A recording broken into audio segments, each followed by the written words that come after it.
All right. Welcome, everyone. Welcome this evening. Welcome, Toni and Camille. We're here tonight with our fifth live webinar on green sports. So if there's any time I feel particularly excited to turn my TV on, except for Netflix, it's when it's the Olympics. So dinner with friends is transformed into us all staring at the games, eating snacks that are specifically colored to represent our countries, and there's a whole lot of shouting and cheering. And I'm sure I'm not the only one who has been immensely proud of all of our athletes who have represented our countries. And what I believe is part of the magic of sports is that it can drive such a meaningful and positive impact. And it can inspire individuals, it can inspire communities and businesses, especially in the light of the disruption that this pandemic has caused. This has really become important.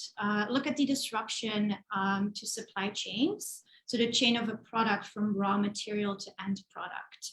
This disruption has impacted businesses, which have all snowballed into a negative spiral where millions of livelihoods are being endangered. So this has really highlighted how fragile our business as usual model is and will be, and put a spotlight on how a long-term approach where we can centralize sustainability can revert the snowball, so to speak. And so with everyone coming together during the Olympics, the sports world really has a chance to emphasize the importance of sustainability. And today we have two wonderful women with us from the aquatic sports world, specifically swimming, that are very passionate about sustainability. They practice sustainability on a daily basis, and we'll hear about that in a minute. So I have the great honor of welcoming Camille Cheng, two-time Hong Kong Olympic swimmer, and Toni Chan, founder of the sustainable swimwear brand, the August Society. So both Toni and Camille are very much linked to Hong Kong. And Toni, specifically, what I found interesting is that you're the definition of a third culture child. You were born in Hong Kong, raised in Canada, and then completed your studies in France and Singapore. And you've now been living in Singapore for 12 years, where you founded the sustainable swimwear brand, the August Society, in 2015. So first of all, Camille, super congratulations on being part of this year's Olympics as well, and to your Hong Kong team for their fantastic achievements. Could you share a little bit more with us your origin story, let's say? Where did your passion sprouted for swimming? And do you have any other passions besides being in the water or swimming? Yeah, well, first of all, thank you. Excited for this conversation today. Yeah, so I guess the origin of my swimming journey, I guess just growing up, I've always been really passionate about being in the water. I remember just my childhood being filled with memories of running to the pool after school, coming home with like red eyes just from being underwater all afternoon, and having two younger sisters, so sharing that with them.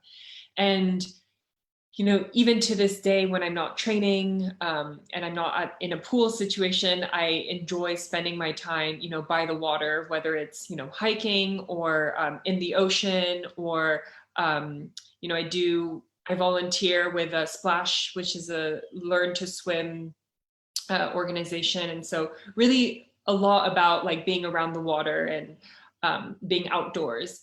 Yeah. And I think over the years, even though I still have this passion and love for being in the water, swimming offered a lot of other things. So I've learned a lot of lessons, learned a lot of life skills, and also the opportunities that I've gotten from swimming. And I remember as a young girl, I was really shy, and swimming and being, good at a sport, it gave me this confidence, and this confidence I was able to translate into other areas of my life. So, academically and socially, and over the years, as I got more competitive and as I got better, it opened more doors to travel overseas for competitions, and then eventually attend university in the US, and then, go to one Olympics and then another.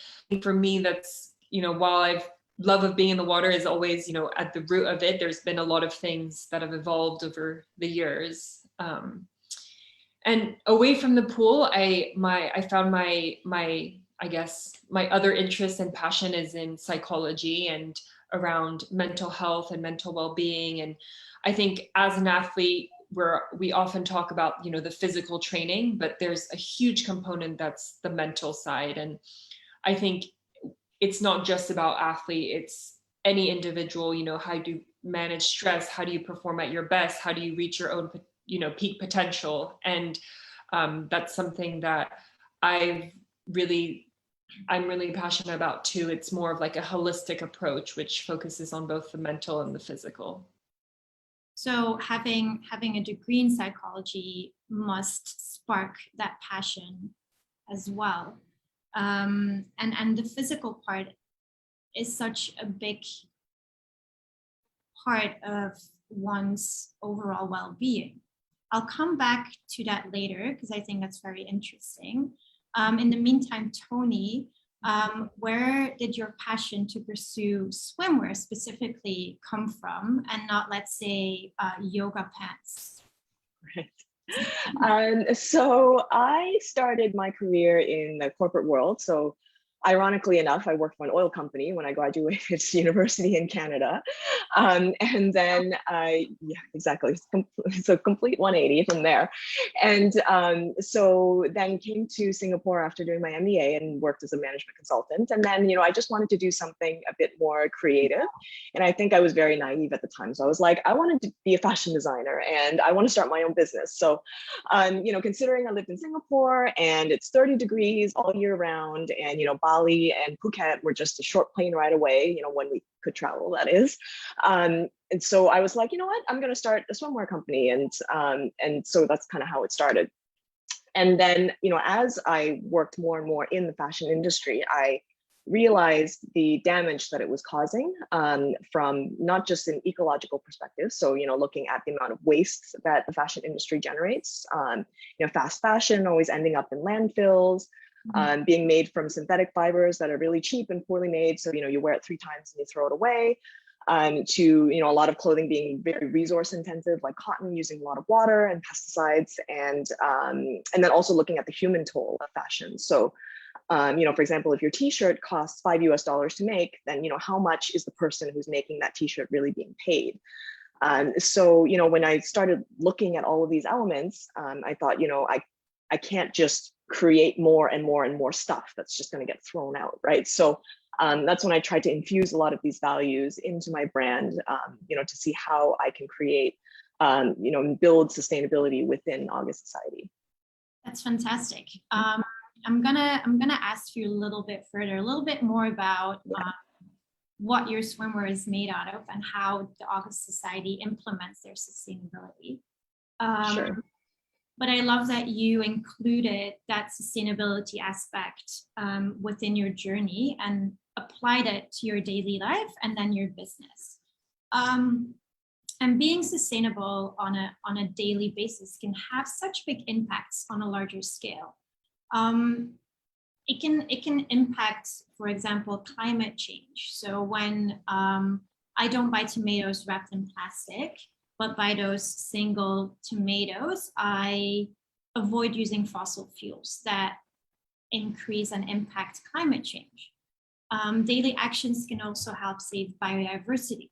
So when you choose not to buy products that will add to deforestation. So it can really be a daily practice. So Camille, the Tokyo Olympics were meant to be the greenest and most sustainable Olympics so far. This topic has received quite some attention, and we're not going to go into that. However, I'd love to hear from boots on the ground what your experience was during these Olympics with respect to sustainability. Yeah, I mean, I had a great time in Tokyo, for many reasons, but I do really think, compared to a lot of other sporting events in the last Olympics that I've been to, there was definitely way more attention around sustainability, education around it. And so, as an athlete going to this games, I knew that there was a sustainability plan. I don't know, the details of it, but I think as an athlete in the village, you can definitely see components of, what this sustainability plan was aiming to do. And I was actually in Tokyo in 2016 on this exchange program, and I did a tour of the sites and the venues of the Tokyo Olympics. Some of them were not built yet, but the one thing that I remember and that really stood out for me was how, because the Olympics were, hosted in Tokyo in 1964, they kind of came up with a 2-zone Olympic system where one zone was going to be kind of like the old, which was taking old facilities and old venues and, revamping them and using them again. And another part was going to be, the new zone where there's the innovative developments. And I thought that this was really special, merging, a bit of the history with the present. And I think one of the things that in the past, you always wonder what happens after the Olympics, what happens to all these venues, what happens to the Olympic Village, like where all the athletes have been housed, and so I think that was really cool for them to take that into consideration. Instead of building, everything again, they're taking what they've already have and, repurposing it. And I think as an athlete, you could definitely see small things. For example, the medals, they were made out of recycled metals and electronics. There was a lot of conversation around the cardboard beds and the recyclable mattresses, which, I mean, I think it's a great way to just start the conversation around it. I mean, everybody was asking about it. And there were just a lot of things even around the village, like the little cars that took us around. They were all solar paneled, and the pieces of the Olympic Village were also built with lumber from different parts of Japan, and it was all donated there, built, and then they can be disassembled and returned. And so a lot of things like that I thought was really interesting, and I thought it was a really cool thing to be a part of. Yeah. That's fantastic. So small things really add up to a bigger whole. And repurposing anything really is a fantastic practice. Did you have any, or do you have any takeaways or advice in terms of having sports events in Hong Kong? So Hong Kong does sports events with quite a green approach when it comes to waste recycling and so forth. Do you have any things that you remember that we could learn from? I think just the fact that an event like such a large scale event like that, did have a lot of, had a sustainability plan, made such a big effort to really, even if it's the small things like the cardboard beds or, having a tap water fountain, usually it's all bottled water. Those differences, I think, starting small. And I think as an athlete and, among my teammates, we were talking about how there is this, maybe a move away from, wastefulness. And I think that's exciting. And I think it'll be interesting to see what, especially in Hong Kong, maybe collaborating with, green communities, green brands, and making that kind of a priority, creating awareness around that as well, for the athletes and the ones hosting the events and, really anyone that's part of a sport event. yeah, just having those small changes might make athletes who are not aware of these think about it, even if it's something they'll bring it home. Toni, as a green champion in Singapore, are there any similar events with a green mindset that are organized? Yeah, so there have been a lot of green events and festivals like Green is the New Black or the Vegan Festival.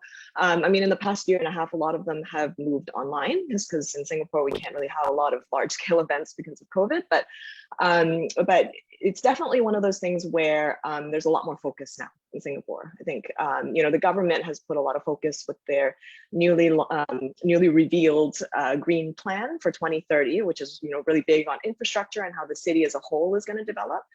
But I found that, just from a grassroots level, Singapore has actually come quite a long way since I arrived 12 years ago, I think. Like when I first arrived, I would just get so mad that people were throwing garbage in the recycling bin. I'm just like, why is my recycling bin full of plastic cups and hamburger wrappers and things like that? But then now, people are starting to learn more and get interested in it.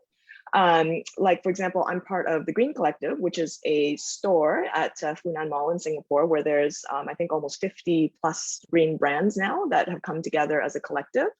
And then it's not just a store, right? So it's also an organization that tries to educate and do community outreach as well.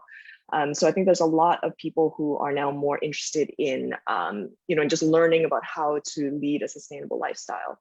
You see things like, zero waste supermarkets popping up and people buying things in bulk, or, the free cycle networks that are popping up. So people are, taking secondhand things and buying and selling or swapping. And then I think they realize that you can also live sustainably and it's actually cheaper, right? So you get to save a lot of money by, buying things secondhand or just giving and taking things that are, perfectly good. They would just end up in a landfill. Yeah, there's the conception that being more sustainable is actually more expensive, but not always, right? If you buy secondhand items, clothes, furniture, you're saving a lot of money and you're getting good value for money. My apartment is all secondhand furniture, everything, and it's fantastic. It also brings a story with it, right?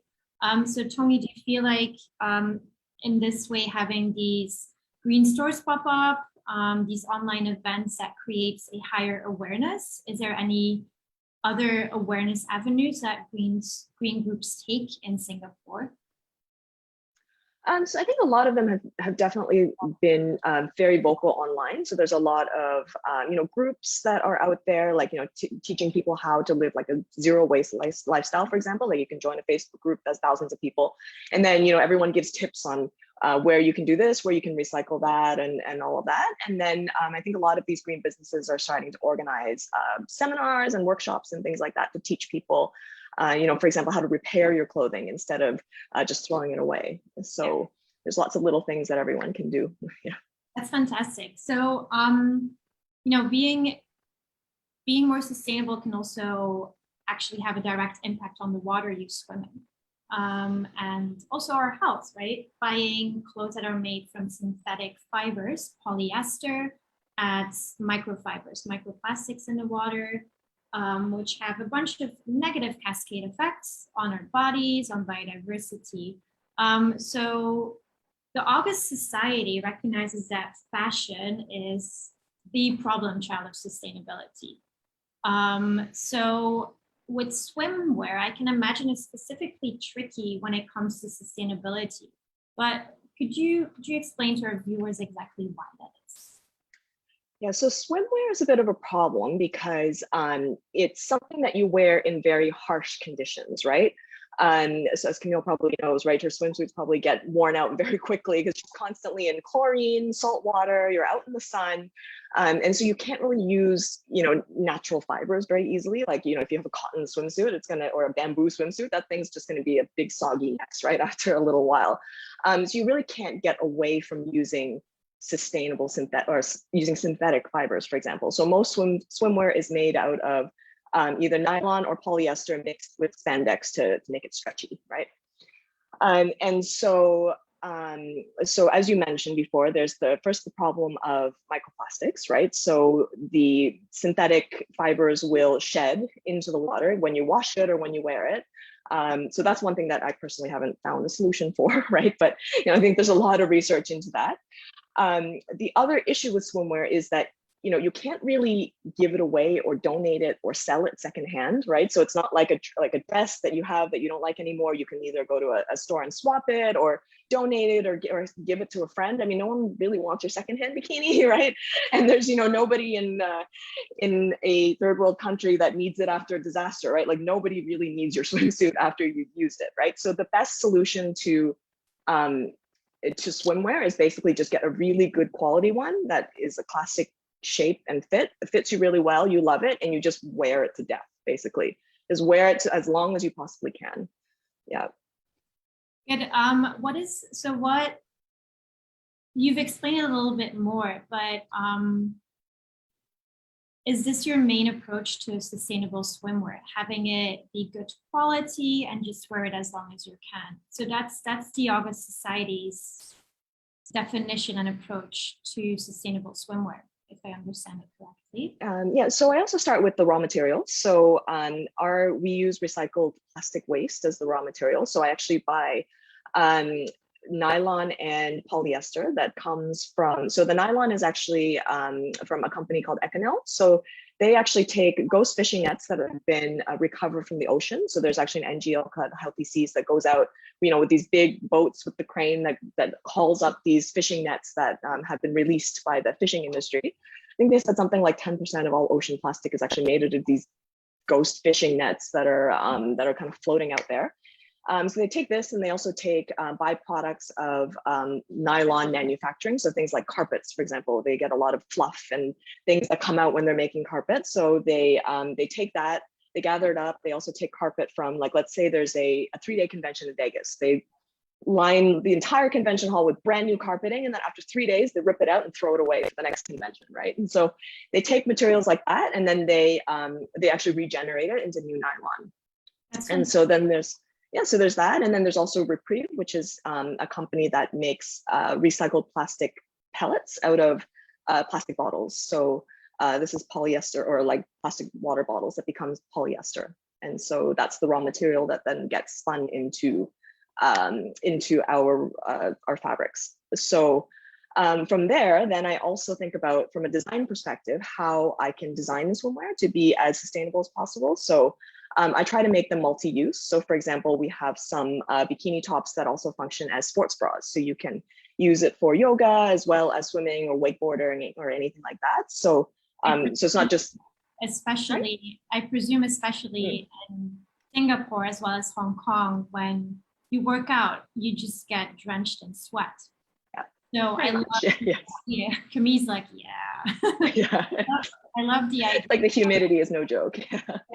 I love the idea of having a sports bra that can really well deal with sweat and wetness and humidity. Yeah, exactly. Because I mean, swimwear tends to be one of those things that just kind of sits at the back of your closet, where, like, if you don't have a pool in your condo, for example, or, you don't always go to the sea, a lot of people just take it out when they go on holidays, right? And how many holidays do you really go on? So I was trying to figure out ways that you can actually get more wear out of your swimwear. I tried to design the pieces so that they, a lot of them are reversible, so you get more looks out of it, so you don't have to buy multiple swimsuits. And then for our kids line, I try to make elements, that are adjustable so that they can grow into it, and then also more gender neutral options. So, you can pass it down from like your brother to sister, without it being too boyish or girly. Camille, how much do you have to say in the swimwear you wear for competitions?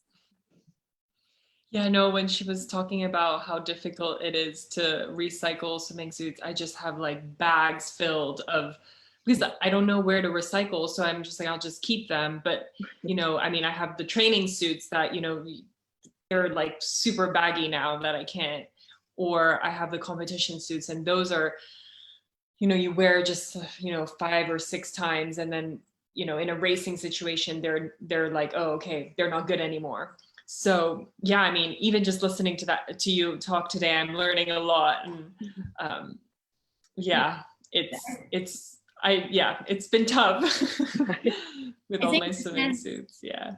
This is where innovation really comes in. And not only innovation, but new business opportunities arise to dealing with swimwear. What can we do with this? So I think there's room for innovation within this. So if any of our viewers have an idea or something, please share in the comments. So Camille, having 2 master's degrees in different disciplines of psychology, right? How do you, what in your experience connects physical health to mental health? Yeah, I mean, I think it's just they're just interconnected. Like if you as an athlete, especially if you're talking about performance, your physical body might be the one that's going through the motions, but mentally, if you're not there, you might not perform. And I mean, same the opposite way. Mentally, you can have all the confidence you want, but if you haven't trained physically, you're not going to perform. And so, I definitely think, I mean, and that's something that I, as I mentioned earlier, I'm passionate about, is taking into consideration both aspects. And I think even, going so far to talk about, sustainable in the sense of sustainable performance, sustainable, like, being able to, manage stress, to not burn out. And I think that's a space that I'm really interested in continuing to explore and pursue something within that space, as I, continue swimming and transition beyond swimming professionally. Yeah, that's fantastic. Do you feel like having a sustainable lifestyle helps care for one's mental health? Or do you think in some cases that can do exactly the opposite? For example, when we're talking about eco stress. Mm-hmm. Yeah, I mean, I think for me, it's something in the last, like 4 to 5 years that I've really tried to, I think sometimes it can be overwhelming to see what's going on, and you're like, how am I going to do anything to help? And I think it was like really starting small. I think the first thing I did was like, okay, I'm not using straws anymore, and I got reusable straws, and that was like the Christmas gift I gave to everyone. And I think, even just with COVID especially, and me kind of being in between places, and I just realized how much stuff I had. And I was like, what am I going to do with all this stuff, instead of just, and I refused to throw it away. And then, like, I think, where do I donate it? Where do I recycle it? And I think that's something that's, I think it's the education that I still am needing to, learn more about, and continue to, see how I can live, I guess, more of a sustainable lifestyle. And I think that, you talk about eco stress and eco anxiety. I think especially in our generation, it's going to be a bigger, maybe topic of conversation, and how to manage that. And I think awareness around that is important. Yeah, and if you feel stressed out, go work out. That helps. Mm-hmm. Yeah, exactly. Swim in sustainable swimwear. Toni, how would you like to share how you contribute with daily activities to a more sustainable lifestyle? Like Camille said, start small and go bigger. What about you? Yeah, I think I totally agree with that. It's basically just doing as many small swaps as you can. So just trying to avoid, single-use disposable plastics as much as possible. Like I really try my hardest to bring, my reusable bags to the supermarket, or, try not to, use plastic containers and things as much as, avoid plastic cutlery and that kind of thing. With 2 kids, it's sometimes convenience wins out. So I try not to be too hard on myself. And I think, with everyone out there, it's more important just to try your best, I think is the thing, right? Instead of trying to be perfect. And then that's where the stress comes, when you try to be perfect and then you can't be perfect. And then you're like, oh, then there's no point in doing it, right? So I think it's better just to do the most that you can at any given time, and then, you know, not beat yourself up about it. You know, with having 2 young kids, so my kids are both 5 and under, you know, just teaching them about sustainability. So they are little sponges, right? Like they basically hang on to every word and learn everything. So I'm trying to teach them about, you know, saving water and, you know, not just, you know, saving paper. Like my daughter used to just draw something on a piece of paper and then be like, I need a new one. And then now I'm trying to teach her to save up her scraps and reuse them, and, you know, save up all these things to use for her art and things like that. So baby steps, I guess. Yeah. Yeah, that's a lovely point to close on here. I love that you said, do the most you can, small steps, and don't stress about it. Don't be too hard on yourself if you cannot. But stay aware and do what you can. So here we'll round this off for tonight. If there's any questions from the audience, please put them in the chat box.